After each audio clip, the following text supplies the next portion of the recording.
Hello everyone, हामीहरुसँग माइक्रोडर्माको melasma and pigmentation repair facial kit with micro solution ampoules रहेको छ र यो सेटमा चाहिँ तपाईहरुले माइक्रोडर्माको कम्प्लिट स्टेप पाउन सक्नुहुन्छ। फर्स्टमा चाहिँ हामीले माइक्रोडर्माको नर्मल फेस क्लिन्जिङ मिल्कले चाहिँ फेस मसाज गर्छौं, जसमा चाहिँ ल्वाङ र टर्मरिक पनि रहेको छ र हामीले सेकेन्ड स्टेपमा चाहिँ माइक्रोडर्माको माइक्रो सल्युसन एम्पल्स भन्ने यो देखिरहनु भएको छ।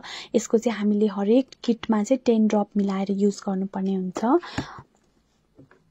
र थर्डमा चाहिँ हामीले माइक्रोडर्माको डिप प्युरिफाइङ मिल्क यो युज गर्छौं। मैले अघि नै भनेको जस्तै गरी यो माइक्रो सल्युसन एम्पल्स यसमा 10 थोपा मिलाएर मसाज गर्ने हो र अर्को स्टेपमा रहेको छ हाम्रो माइक्रोडर्मा व्हाइटनिङ एन्ड पिगमेन्टेसन रिपेयर जेल। यसमा पनि 10 थोपा त्यो अघिको एम्पल्स लिक्विड मिसाएर चाहिँ जेलले मसाज गर्ने र अर्को स्टेप रहेको छ माइक्रोडर्मा पिगमेन्टेसन रिपेयर नरिशिङ क्रीम। यो नरिशिङ क्रीममा पनि हामीले 10 ड्रप्स नै मिसाएर मसाज गर्ने फेसमा।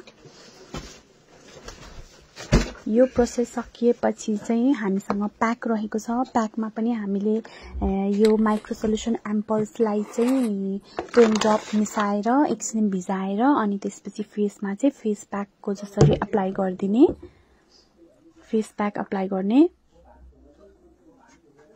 र लास्टमा चाहिँ हाम्रो सिरम रहेको छ माइक्रोडर्माको पिगमेन्टेसन माइक्रो सिरम।